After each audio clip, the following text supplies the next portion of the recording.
গীতাঞ্জলি বিদ্যাপীঠের পঞ্চম শ্রেণীর সকল ছাত্রছাত্রীকে দেশলাই কাঠির খেলাখেলি অধ্যায়ের তৃতীয় ক্লাসে স্বাগত জানাই। এর আগে দ্বিতীয় ক্লাসে 122 পাতা পর্যন্ত আলোচনা হয়েছিল। আজকে তার পরবর্তী পাতা থেকে আলোচনা হচ্ছে, অর্থাৎ আলোচনা হবে 123 পাতা থেকে।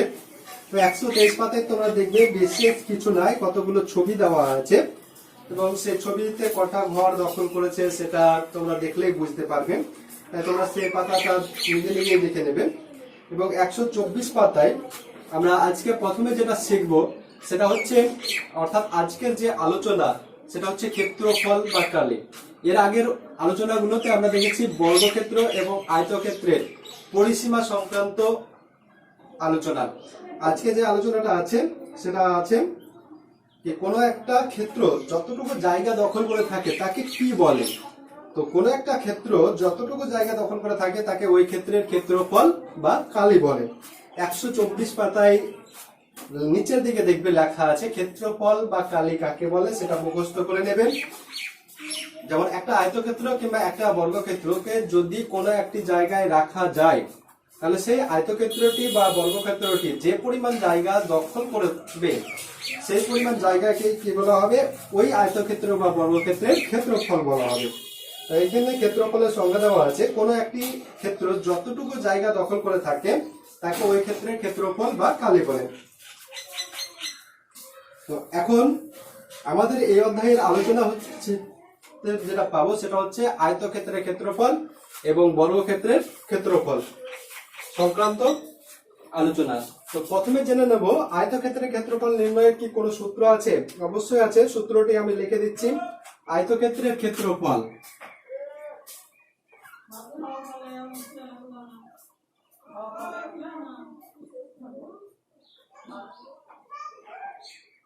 সমান সূত্র হলো দৈর্ঘ্য গুণিত প্রস্থ, দৈর্ঘ্য গুণিত প্রস্থ। আর একক হিসাবে লিখতে হবে যেটা বর্গ আর একক, অর্থাৎ একক যদি মিটার বলা থাকে তাহলে বর্গ মিটার, একক যদি সেমি বলা থাকে তাহলে লিখতে হবে বর্গ সেমি।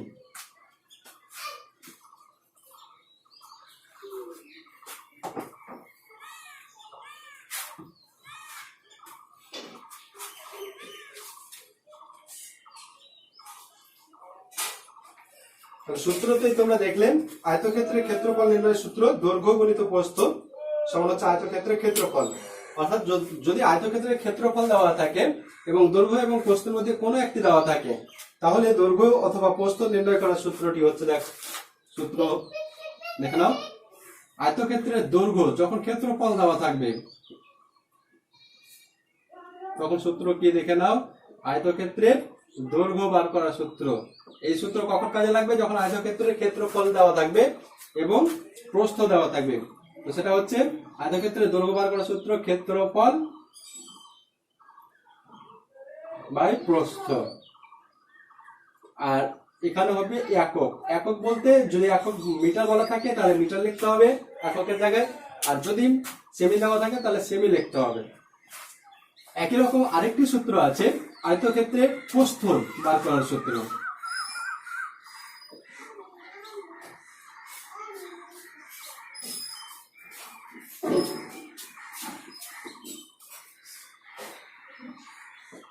যখন ক্ষেত্রফল এবং দৈর্ঘ্য দেওয়া থাকবে তখন আয়তক্ষেত্রের প্রস্থ বার করার সূত্র হচ্ছে ক্ষেত্রফল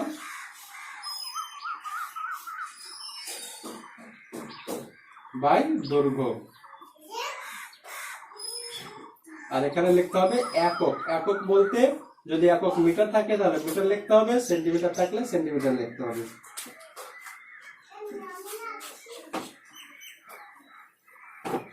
আর একটা সূত্র পাবে সেটা হচ্ছে বর্গক্ষেত্র সংক্রান্ত, বর্গ ক্ষেত্রের ক্ষেত্রফল সমান সূত্রটা হলো বাহু গুণিত বাহু। অর্থাৎ বর্গক্ষেত্রের একটি বাহু গুণিত বর্গক্ষেত্রের একটি বাহু, এটাকে লেখা যায় আবার বাহু স্কয়ার। আর একক হিসাবে লিখতে হয় ক্ষেত্রফলের সবসময় বর্গ একক, বর্গ একক। অর্থাৎ একক যদি মিটার থাকে তাহলে এককের জায়গায় মিটার লিখবে, আর সেন্টিমিটার থাকলে সেন্টিমিটার লিখবে। তো এই চারটা সূত্র নিয়েই আজকে আলোচনা এগিয়ে যাবে। আর আরেকটা সূত্র পাবেন, সূত্র নম্বর 5, বর্গক্ষেত্রের একটি বাহুর দৈর্ঘ্য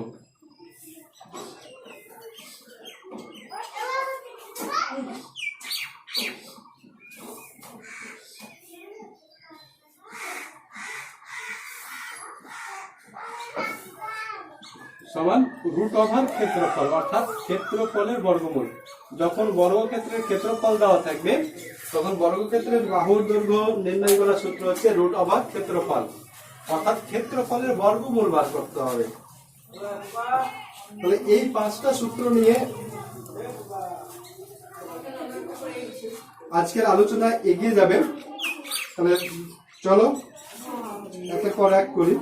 প্রথমে আমরা যেখানে যাব সেটা হচ্ছে 126 পাতায় কতগুলো ছক দেওয়া আছে, 100 কতগুলো নয়, একটি ছক দেওয়া আছে। সেই ছকের সমস্যার সমাধানগুলো দেখানো হবে এবং ভালো করে দেখার চেষ্টা করো, খুবই সহজ, তোমরা খুব সহজে বুঝতে পারবে। 122 পাতায় কি কি দেওয়া আছে সেটা দেখে নেব। প্রথম 122 পাতার ছক, ছকের মধ্যে 4টি অঙ্ক রয়েছে। আমি ছকের প্রথম অঙ্কটা করে দেখাচ্ছি। যেখানে বলা আছে এটা 122 নয়, 126 পাতার ছকের প্রথম অঙ্ক বলা আছে আয়তক্ষেত্রের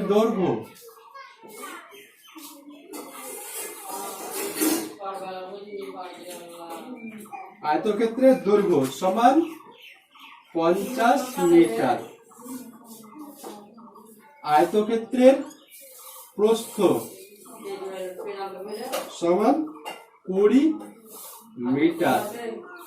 এবং যেটা জানতে চেয়েছে সেটা হচ্ছে আয়তক্ষেত্রের ক্ষেত্রফল কত। তাহলে বের করে নাও আয়তক্ষেত্রের ক্ষেত্রফল। সূত্র কি লেখানো হলো কিছুক্ষণ আগে?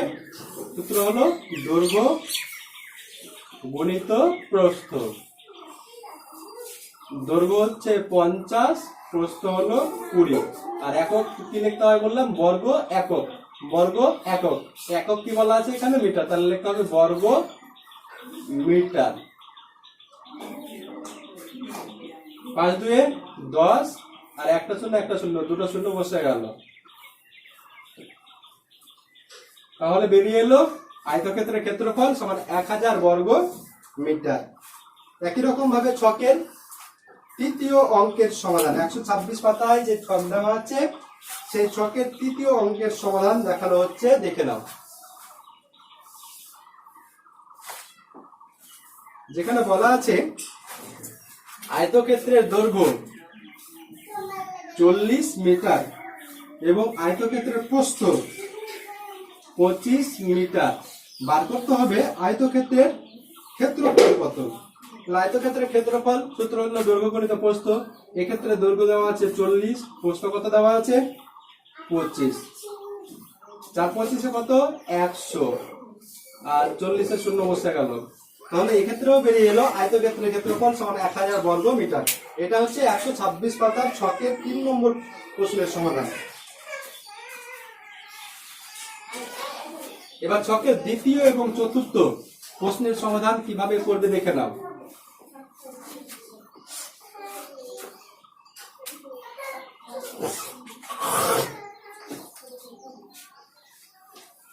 ছকের দ্বিতীয় প্রশ্ন যেখানে লেখা আছে আয়তক্ষেত্রের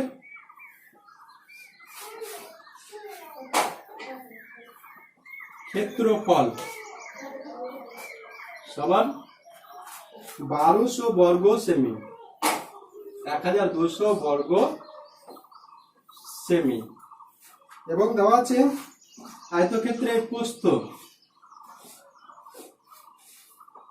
সমান 30 সেমি। বার করতে হবে আয়তক্ষেত্রের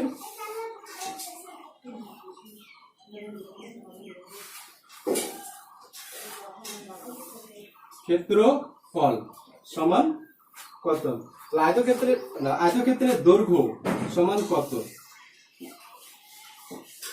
যখন আয়তক্ষেত্রের ক্ষেত্রফল এবং প্রস্থ দেওয়া থাকবে তখন আয়তক্ষেত্রের দৈর্ঘ্য বার করার সূত্র কিছুক্ষণ আগে বলা হলো কি? সূত্রটা হলো ক্ষেত্রফল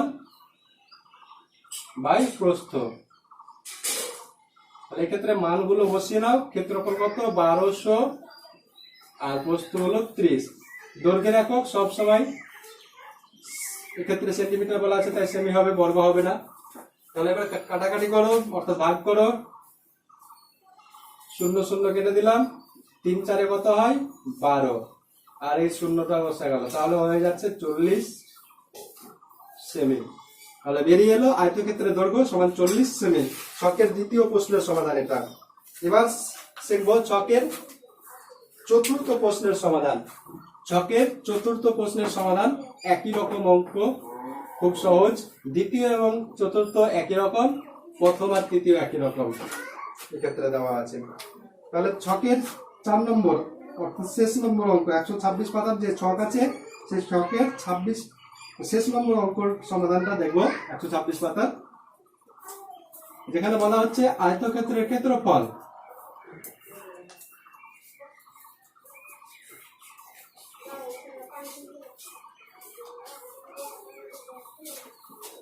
সমান 1260 বর্গ মিটার, এবং দেওয়া আছে আয়তক্ষেত্রের দৈর্ঘ্য সমান 60 মিটার। বার করতে হবে আয়তক্ষেত্রের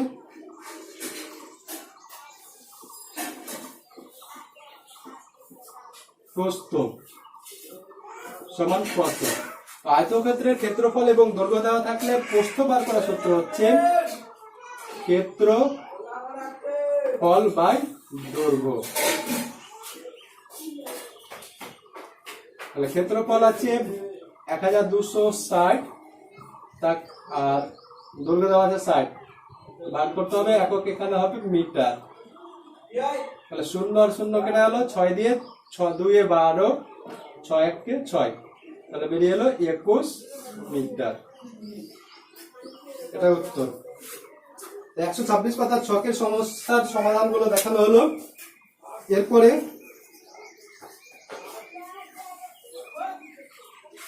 127 পাতায় যে সূত্রটা দেওয়া আছে সেটা কিছুক্ষণ আগে দেখানো হয়েছে। সেটা হলো বর্গক্ষেত্রের ক্ষেত্রফল। সূত্র হচ্ছে বাহুর দৈর্ঘ্য গুণিত বাহুর দৈর্ঘ্য সমান হচ্ছে বাহু স্কয়ার।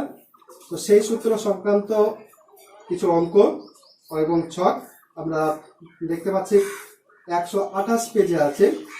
এবং বর্গক্ষেত্রের যখন ক্ষেত্রফল দেওয়া থাকবে তখন বাহুর দৈর্ঘ্য কিভাবে বার করা হবে সেই সূত্র সংক্রান্ত আলোচনা ছকটিতে আমরা দেখতে পাবো।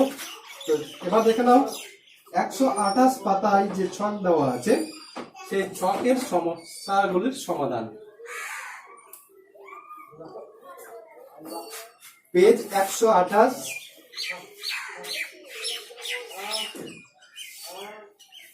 পাতায় ছকের যে সমস্যাগুলো আছে তার সমাধান আমরা দেখব।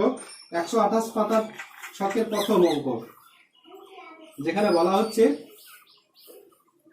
পেজ 128, বলা হচ্ছে বর্গক্ষেত্রের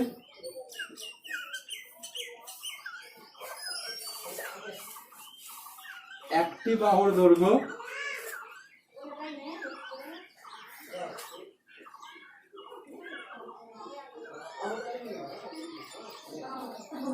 সমান 4 মিটার। বার করতে হবে বর্গক্ষেত্রের ক্ষেত্রফল কত। অতএব বর্গক্ষেত্রের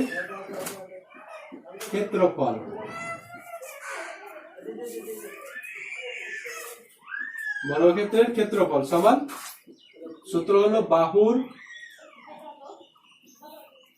দৈর্ঘ্য গুণিত বাহুর দৈর্ঘ্য। তাহলে 4 গুণিত 4, একক হিসাবে বর্গ লেখার পর যা দেওয়া থাকবে, তাহলে বর্গ মিটার। 4 গুণিত 4, 4 4 16, 16 বর্গ মিটার। এটা হচ্ছে ছকের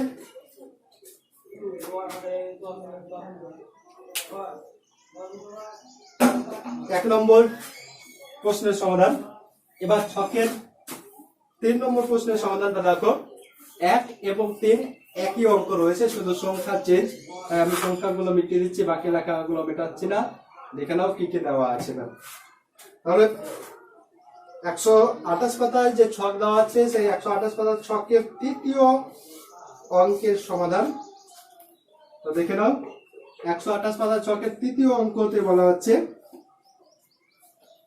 বর্গক্ষেত্রের একটি বাহুর দৈর্ঘ্য 11 মিটার।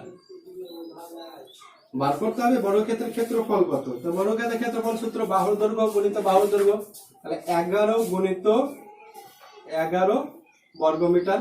11 কে 11 দিয়ে গুণ করে দেখো, পেয়ে যাবে 11 11 121 বর্গ মিটার। তাহলে বেরিয়ে এলো বর্গক্ষেত্রের ক্ষেত্রফল 121 বর্গ মিটার। আশা করি তোমরা নিজেরাই 11 কে 11 দিয়ে গুণ করে 121 বের করতে পারবে।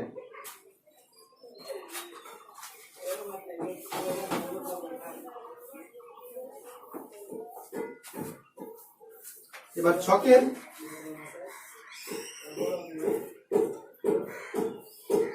দ্বিতীয় এবং তৃতীয় প্রশ্নের সমাধান শিখব, যেখানে আমাদের আলোচ্য বিষয় হচ্ছে বর্গক্ষেত্রের ক্ষেত্রফল দেওয়া থাকলে বর্গক্ষেত্রের একটি বাহুর দৈর্ঘ্য কিভাবে বার করব। তাহলে দেখো, বর্গক্ষেত্রের ক্ষেত্রফল যখন দেওয়া থাকবে তখন একটি বাহুর দৈর্ঘ্য কিভাবে বার করা যাবে।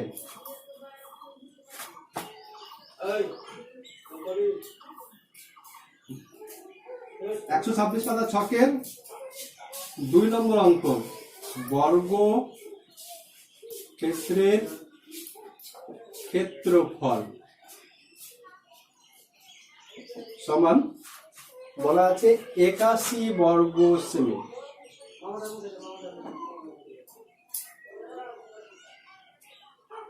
কি করবে, এই 81 কে উৎপাদকে বিশ্লেষণ করো।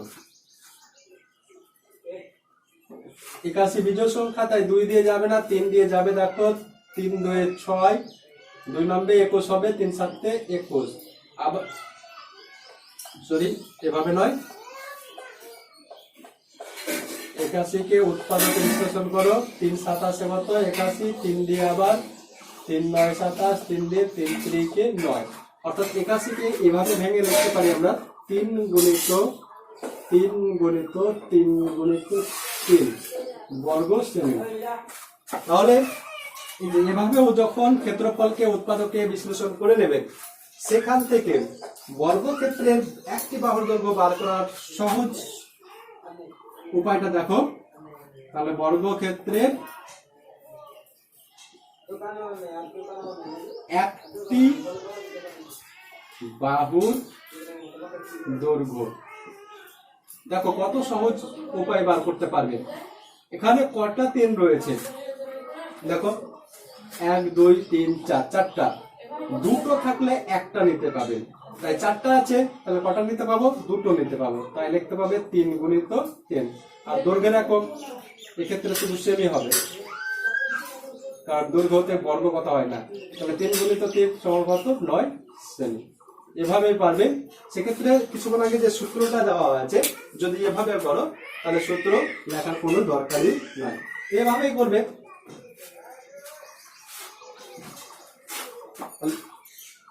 ছকের 4 নম্বর সমস্যাটা সমাধান দেখাচ্ছি, সেটা দেখালে এই ব্যাপারটা আরো ভালো করে বুঝতে পারবে।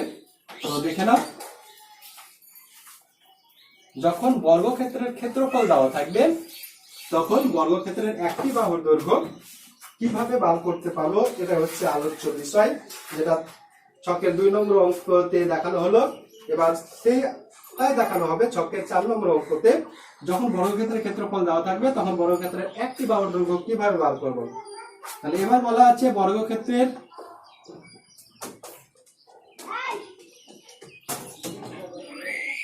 ক্ষেত্রফল সমান 144 বর্গ সেমি।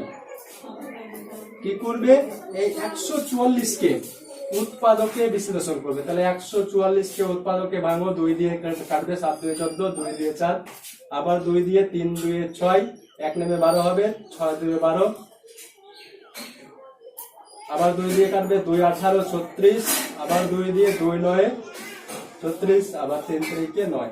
অর্থাৎ ভেঙে কত লিখতে পাচ্ছি? 4, 1টা 2টা 3টা 4টা, 4টা 2, 2 গুণিত 2 গুণিত 2 গুণিত 2 গুণিত দুটো 3 আছে, তাহলে 3 গুণিত 3 বর্গ সেমি। এবার দেখো বর্গক্ষেত্রের একটি বাহু দৈর্ঘ্য কিভাবে খুব সহজে বার হচ্ছে, উপায়টা দেখো। তাহলে বর্গক্ষেত্রের একটি বাহুর দৈর্ঘ্য, কিছুক্ষণ আগে বলা হলো দুটো থেকে একটা নিতে পারবে। তাহলে এখানে দেখো 4টা 2 আছে, তাহলে কটা 2 নিতে পাবো? দুটোতে একটা, তাহলে 4টা 2 নিতে পাবো দুটো। আর দুটো 3 আছে, তাই নিতে পাবো একটা 3। আর একক কি দেওয়া আছে? সেমি। তাহলে লিখতে হবে সেমি। তাহলে 2 দিয়ে 4, 3 4 12, 12 সেমি। তো আজ এই পর্যন্ত দেশলাই কাঠির খেলা খেলি অধ্যায়ের 3য় ক্লাস এখানে শেষ করা হচ্ছে। এরপরে দেশলাই কাঠির খেলা খেলি অধ্যায়ের 4র্থ ক্লাস হবে। 4র্থ ক্লাসে 128 পাতা পেজে নিচে করে 1 থেকে 6 নম্বর অঙ্কের সমাধান শেখানো হবে। আপাতত এই পর্যন্তই দেশলাই কাঠির খেলা খেলি অধ্যায়ের 2য় ক্লাস শেষ করা হচ্ছে এখানে।